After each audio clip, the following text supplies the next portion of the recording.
Bismillahirrahmanirrahim. Assalamualaikum warahmatullahi wabarakatuh. Saya Muhammad Hilmi Nasir, NPM 1901707013. Saya akan mempresentasikan tentang model pembelajaran yang telah saya pilih. Yang pertama, explicit instruction. Yang kedua, cooperative integrated reading and composition. Langsung saja kita ke model pembelajaran yang pertama, yaitu explicit instruction. Explicit instruction atau pengajaran langsung merupakan suatu pendekatan yang dirancang untuk mengembangkan belajar siswa tentang pengetahuan prosedur dan pengetahuan deklaratif yang dapat diajarkan dengan pola selangkah demi selangkah menurut Suyatno 2009. Selain itu, Rosenhina mengemukakan bahwa explicit instruction merupakan suatu model pembelajaran secara langsung agar siswa dapat memahami serta benar-benar mengetahui pengetahuan secara menyeluruh dan aktif dalam suatu pembelajaran. Berdasarkan uraian di atas, maka dapat disimpulkan bahwa model explicit instruction merupakan suatu pendekatan atau model pembelajaran yang dirancang untuk mengembangkan belajar siswa tentang pengetahuan prosedur dan pengetahuan deklaratif, sehingga siswa dapat memahami serta benar-benar mengetahui pengetahuan secara menyeluruh dan aktif dalam suatu pembelajaran dengan pola selangkah demi selangkah. Menurut Cardi, DKK, dikutip UNO DKK 2012, ada beberapa ciri-ciri model explicit instruction, yaitu yang pertama, adanya tujuan pembelajaran dan pengaruh model pada siswa termasuk prosedur penilaian belajar. Yang kedua, sintaks atau pola keseluruhan dan alur kegiatan pembelajaran. Dan yang terakhir, yang ketiga, sistem pengelolaan dan lingkungan belajar yang diperlukan agar kegiatan pembelajaran tertentu dapat berlangsung dengan berhasil. Selanjutnya yaitu tahapan-tahapan explicit instruction. Yang pertama, menyampaikan tujuan dan mempersiapkan siswa. Guru memberikan tujuan awal pembelajaran untuk menarik dan memusatkan perhatian siswa serta memotivasi mereka untuk berperan serta dalam pembelajaran ini. Selanjutnya, penyampaian tujuan kepada siswa dapat dilakukan oleh guru melalui rangkuman rencana pembelajaran dengan cara menuliskannya di papan tulis. Tahapan yang kedua yaitu mendemonstrasikan pengetahuan dan keterampilan. Guru melakukan presentasi atau demonstrasi pengetahuan secara langsung. Pengajaran langsung berperan teguh pada asumsi bahwa sebagian besar yang dipelajari atau hasil belajar berasal dari mengamati orang lain. Selanjutnya, tahapan yang ketiga, membimbing pelatihan.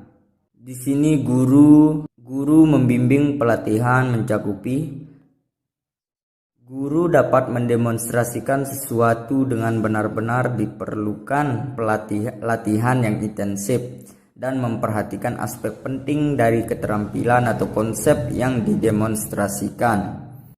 Selanjutnya, memberikan latihan terbimbing. Dalam hal ini ada beberapa hal yang perlu diperhatikan oleh seorang guru dalam menerapkan dan melakukan pelatihan, yakni menguasai siswa melakukan latihan singkat. Yang kedua, memberikan pelatihan pada siswa sampai benar-benar menguasai konsep atau keterampilan yang dipelajari. Selanjutnya, tahapan yang keempat yakni mengecek pemahaman dan memberikan umpan balik. Tahapan ini dimaksudkan juga dengan tahap resitasi, yaitu guru memberikan beberapa pertanyaan secara lisan atau tertulis kepada siswa dan guru memberikan respon terhadap jawaban siswa. Memberikan kesempatan untuk pelatihan lanjutan dan penerapan yang dilakukan dengan memberikan kesempatan latihan mandiri yang dihubungkan dengan kehidupan sehari-hari siswa. Tahapan selanjutnya yaitu memberikan kesempatan untuk latihan lanjutan. Di sini guru bisa memberikan siswa tugas rumah. Yang diberikan bukan merupakan kelanjutan dari proses pembelajaran, tetapi merupakan kelanjutan pelatihan untuk pembelajaran berikutnya.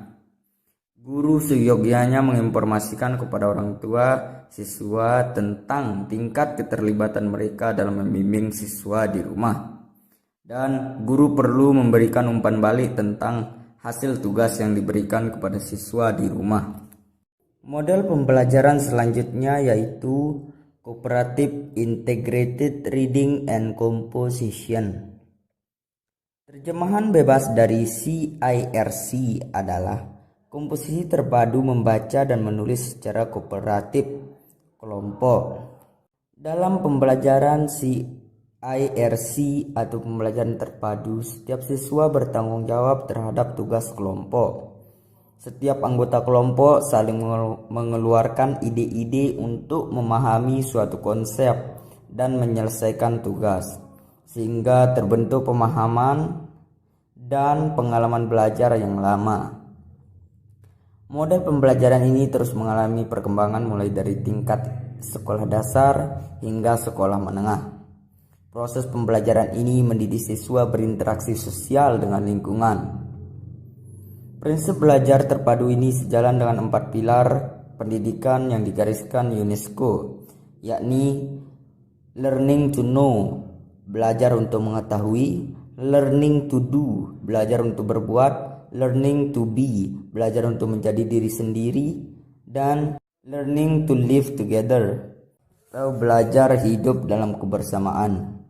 Depdiknas 2002. Selanjutnya tahapan-tahapan CIRC. Yang pertama, membentuk kelompok yang anggotanya 4 orang siswa secara heterogen. Selanjutnya, guru memberikan wacana atau clipping sesuai dengan topik pembelajaran. Yang ketiga, siswa bekerja sama saling membacakan dan menemukan ide pokok dan memberi tanggapan terhadap wacana atau clipping dan ditulis pada selembar kertas. Yang keempat, mempresentasikan atau membacakan hasil kelompok. Yang kelima, guru membuat kesimpulan bersama dengan siswa. Yang terakhir, penutup.